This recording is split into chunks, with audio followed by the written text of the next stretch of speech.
Eder. Mech. Pallister. Sebastiano il 14 ha lasciato i fiori alla sua Liliana, però questi fiori secondo qualcuno poco dopo sarebbero spariti, non si sa che fine abbiano fatto. Sebastiano, com'è stato quel giorno? Un giorno molto importante, molto triste, mai più avrei pensato che dopo 3 anni siamo, non dico al punto di partenza, però siamo ancora lì in balia di quelle che possono essere interpretazioni, valutazioni da specialisti, dalla dottoressa Cattaneo, che comunque ha chiesto la riesumazione del corpo, è stato portato a Milano, è stato analizzato, visualizzato e adesso le sue valutazioni verranno depositate in procura, hanno chiesto ancora 30 giorni e niente, è una giornata particolare. Ho voluto viverla da solo, mi sono fatto dare da questi miei amici che hanno negozio di fiori un bel bouquet. Non sono stato su quel posto dove è stato rinvenuto il corpo perché lì per me non ci posso andare. L'unica volta sono stato col generale Ganofano quando hanno fatto quelle prove termiche e poi oggi invece sono andato al Rosetto. Io e Liliana andavamo d'estate, un po' prima del tramonto, a chiacchierare, a stare lì in questo mondo di natura, di fiori, di rose che Liliana adorava. Qualcuno dice che forse lo scooter che gira attorno a Liliana il 14 dicembre è una sorta di sentinella, ma come si poteva sapere l'orario in cui Liliana usciva la mattina? Nei giorni normali effettivamente Liliana usciva in orari molto differenti e imprevedibili, ma non tutti i giorni era così, perché c'era un giorno della settimana in cui gli orari di Liliana erano rutinari e facilmente quindi prevedibili. Il martedì Liliana più o meno prendeva in piazzale Gioberti, quasi sempre un autobus che partiva pochi minuti prima delle 9.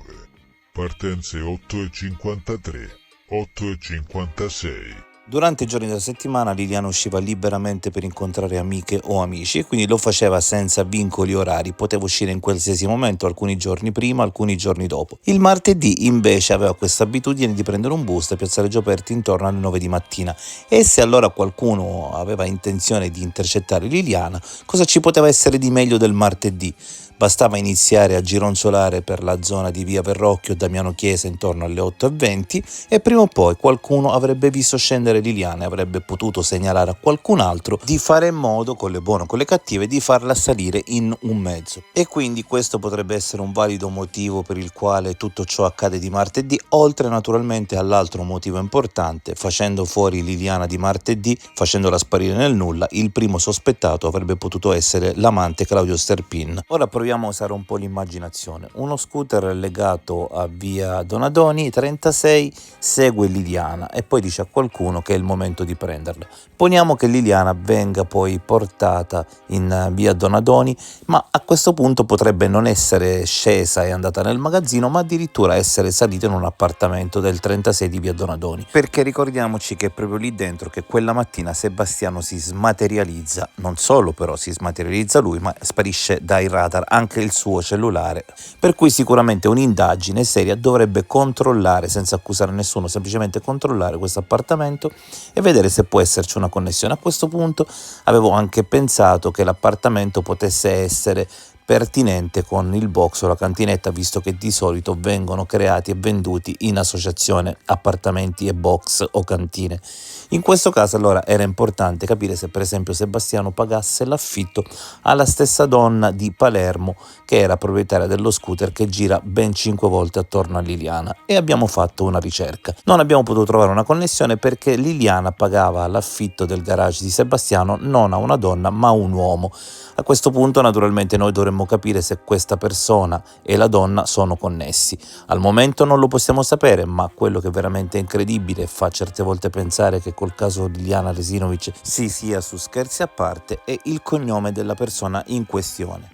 La donna misteriosa che stiamo cercando ha un nome e un cognome ben preciso che conosciamo ed è di Palermo. La persona invece a cui Sebastiano e Liliana pagavano l'affitto del magazzino non si sa, ovviamente se sia connessa con la donna, ma come cognome fa proprio la stessa città della donna, cioè Palermo. Anche questa è una coincidenza incredibile. Il suo telefono aveva il contapassi, in quella telefonata in cui 16 minuti ha fatto 54 metri e 40 centimetri per la casa, era agitatissima, questo me l'hanno detto degli esperti e probabilmente lì deve essere scattato qualcosa. Io non volevo spingere più di tanto, ho detto arrangiati, fai come credi per quanto riguarda il dirlo a Sebastiano e io gli ho detto tu stai tranquillo, io troverò modo di dirlo a Sebastiano, noi il weekend prossimo lo passiamo Per assieme. me loro non nascondevano questo, secondo me nascondevano qualcos'altro, non lo so. A quale scopo loro usavano questo modo di mandarci messaggi con i numeri, con codice, col CIM, con un numero 1, 3, 4, cioè, avevano qualcosa da nascondere? Sembra sufficiente questo? Cosa parliamo? Una cosa clandestina. Ehi, non dimenticare di iscriverti a questo canale.